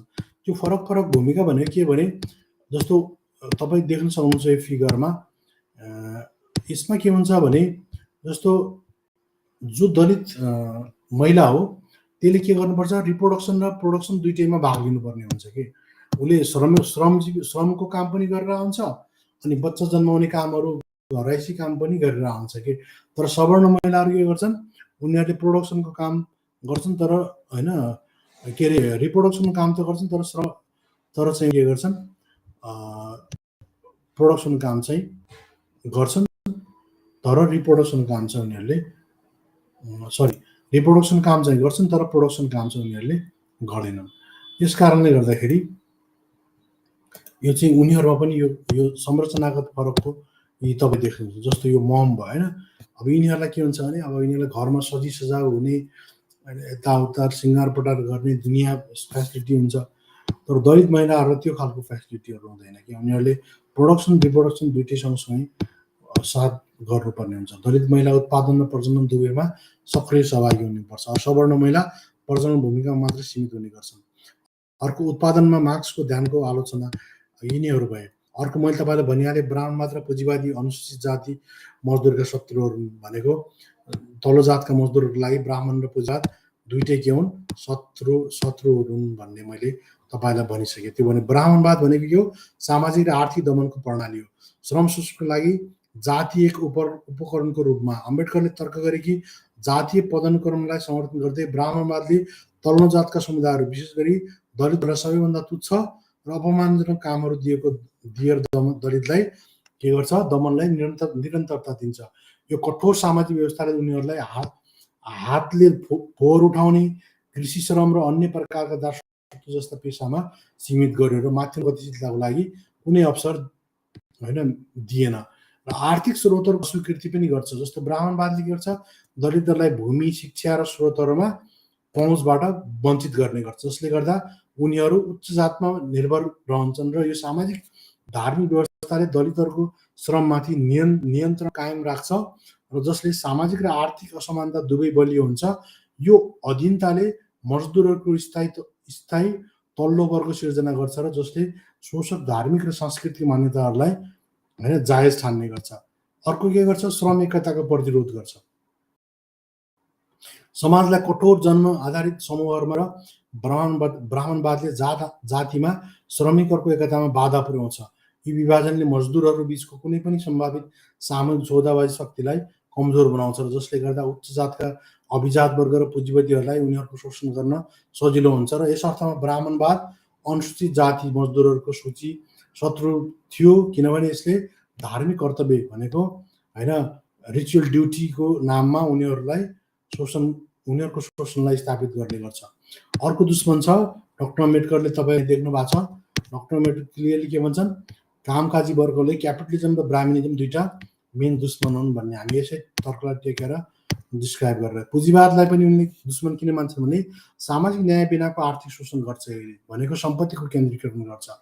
अम्बेडकरले पुँजीवादलाई अनुसूचित जाति मजदुरहरूको शोषण गर्ने अर्को शक्तिको रूपमा आलोचना गरे, भनेको पुँजीवाद विशेष गरी यसको औपनिवेशिक र उत्तर औपनिवेशिक रूपहरूमा केही पुँजी मालिकहरू र पुँजीपति वर्ग प्राय उच्च जातका अभिजात वर्गको हातमा सम्पत्ति केन्द्रित गर्ने गर्छ र जबकि तल्लो जातका मजदुरहरूलाई उनीहरूको श्रमको नाफा बाँड्नबाट बहिष्कार गर्छ र ज्यालादारी श्रम शोषण भनेको पुँजीवादको अधीनमा दलित मजदुरहरू प्राय अत्यन्तै कमजोर काम गर्ने अवस्था र थोरै वा कुनै सामाजिक सुरक्षाको शिकार हुने गर्छन् सामाजिक सुरक्षाको शिकार हुने गर्छन् र अम्बेडकरले तर्क गरे कि पुँजीवादले अनुसूचित जाति मजदुरहरूलाई केवल उत्पादनको साधनमा सीमित गरेर उनीहरूको मर्यादा खोस्यो र गरिबीलाई निरन्तरता दियो र सामाजिक गतिशीलताको अभाव हुन्छ।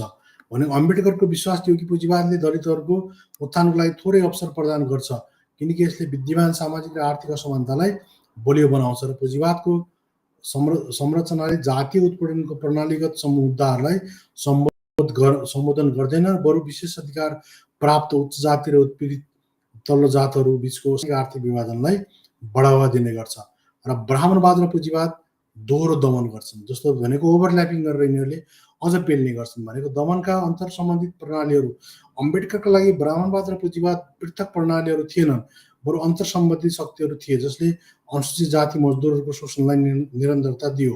ब्राह्मणवादले जाति आधारित श्रम शोषणको लागि वैचारिक औचित्य प्रदान गर्यो, जबकि पुँजीवादले के गर्छ? सस्तो जातीय पृथक श्रमको शोषण गरेर यस कठोर सामाजिक स्तरीकरणलाई आर्थिक रूपमा के गर्छ? लाभ उठाउने गर्छ र मुक्तिको बाटो पनि यसले के गर्छ? अवरुद्ध गर्ने गर्छ। त्यो भने के हो?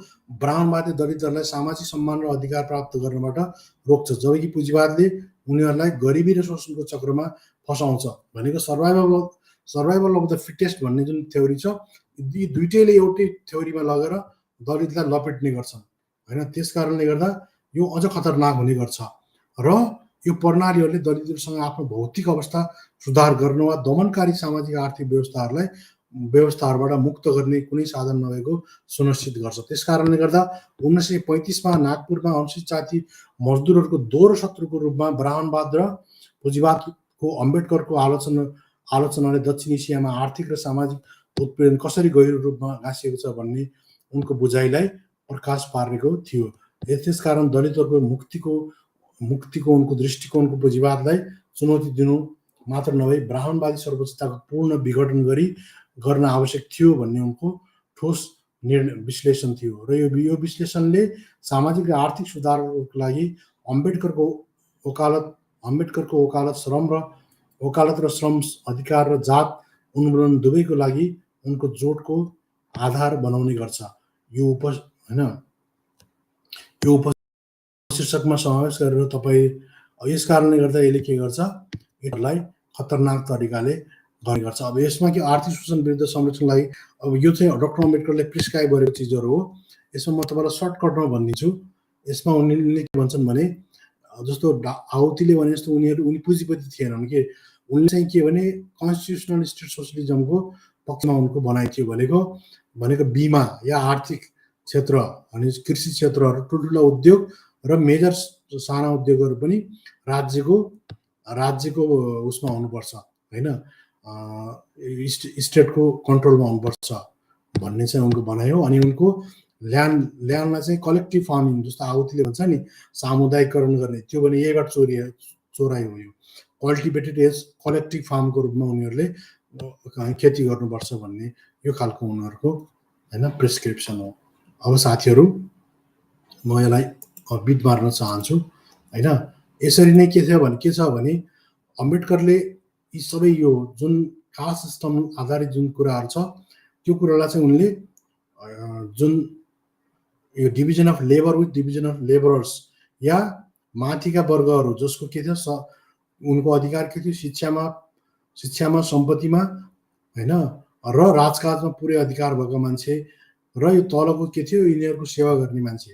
यसरी चाहिँ यहाँ के भयो, कास्ट इज क्लास भन्ने कुरा हो। र यसले के गर्छ, पुरै मान्छेहरूको के दलितहरूको के गर्छ, आत्मसम्मानलाई ध्वस्तै पारिदिन्छ कि यसले होइन। आत्मसम्मानलाई पुरै उनीहरूको खतम गिराएर डिह्युमेन्टाइज गर्दै अब्जेक्टको रूपमा उनीहरूलाई होइन एकदम दासको रूपमा मानसिक रूपमा पनि उनीहरूलाई गुलाम बनाउँछ। र जन्मजात के हुन्छ, जन्मजात श्रम र श्रमिकको जुन व्यवस्था छ, विभाजन छ, त्यसले यिनीहरूलाई सिस्टमिक रूपमा नै आउट गर्ने गर्छ र यिनीहरू पुस्तौँ पुस्ता उनीहरूको गुलाम हुने गर्छन्।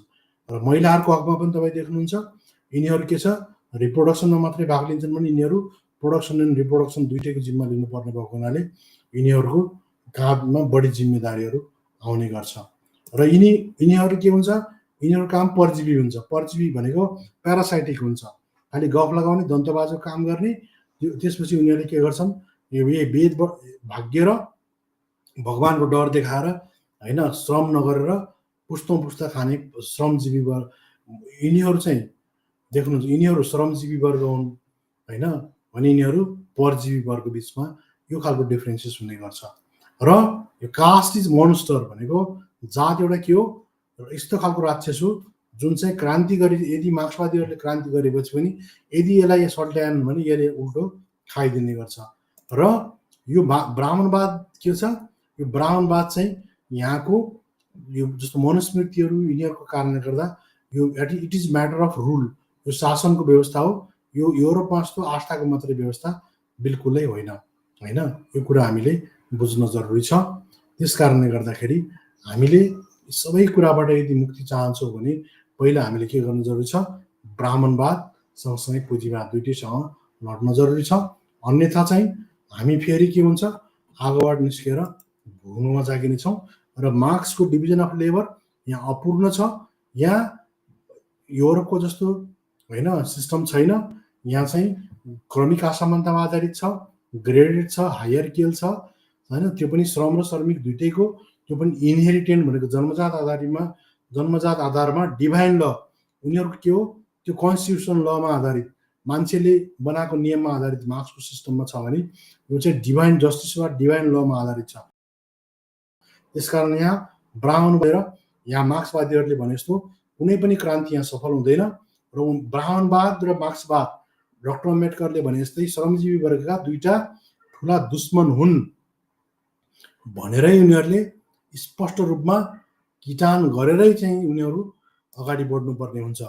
यदि उनीहरूले त्यो कुरा भन्दैनन् र यहाँका मार्क्सवादी वा आहुतिहरूले भने जस्तै होइन पुँजीवादको नाश गरेर ब्राह्मणवाद नाश हुन्छ भन्ने यो चाहिँ एकदम यो झिनो यो चाहिँ बकवासबाट दलितहरू नेपालका दलितहरू इन्डियाका दलितहरू होइन त्यो भ्रमबाट बाहिर आउनु जरुरी छ अन्यथा भिरबाट लड्ने गाईलाई राम राम भन्ने हो अब यिनको अबको जमानामा होइन नत्र दलितको मुक्ति अझै 100 वर्ष 1000 वर्ष सम्भव बिल्कुलै छैन है त्यस कारणले गर्दा यो चिजहरूबाट हामीले यदि पार पाउने हो भने यो चिज होइन यो चिजहरूलाई हामीले यिनीहरूको सामाजिक वर्चस्व होइन जातीय श्रेष्ठता विशेषाधिकार सम्पूर्ण कुरालाई ध्वस्त पार्नुपर्ने हुन्छ त्यसको मूल स्रोत भनेको के हो त्यसको मूल स्रोत भनेको ब्राह्मणवाद हो यहाँ ब्राह्मणवाद नै के हो यहाँ चाहिँ ब्राह्मणवाद नै पुँजीवाद हो ब्राह्मणवाद नै यहाँ चाहिँ सम्पूर्ण कुराहरूको डिफाइन गर्ने चिज हो त्यस कारणले यहाँ ब्राह्मणवाद र पुँजीवाद दुईटै हाम्रा दुश्मन हुन् र दुईटैसँग नलडेर मित्र परिवारहरूले भने जस्तै यहाँ चाहिँ धर्म संस्कारमा सुधार गरेर यहाँ ब्राह्मणवाद र पुँजीवादलाई केही फरक पर्नेवाला छैन त्यो भनेको बिल्कुल केही पनि फरक पर्दैन त्यसैले योभन्दा पर गएर ब्राह्मणवाद र पुँजीवाद दुईटैसँग लड्दै अगाडि बढ्न सक्यो भने मात्रै हाम्रो भविष्य सुनिश्चित छ नत्र डाक्टर अम्बेडकरको बाटोमा हामी हिँड्यौँ भने सम्भव छ नत्र दक्षिण एसिया ध्वस्त हुन कसैले पनि रोक्न सक्दैन दलितहरू अझ 1000 वर्ष गुलाम हुने पक्की स्थितिमा पुग्नेवाला छन् त्यस कारणले आजको लाइभ स्ट्रिमबाट बिदा चाहन्छु हवस् त नमस्ते र ब्राह्मणवाद मुर्दाबाद पुँजीवाद मुर्दाबाद जातिवाद मुर्दाबाद पितृसत्तावाद मुर्दाबाद जय विज्ञान जय संविधान जय लोकतन्त्र जय धर्मनिरपेक्षता हवस् त आजलाई बिदा चाहन्छु नमस्ते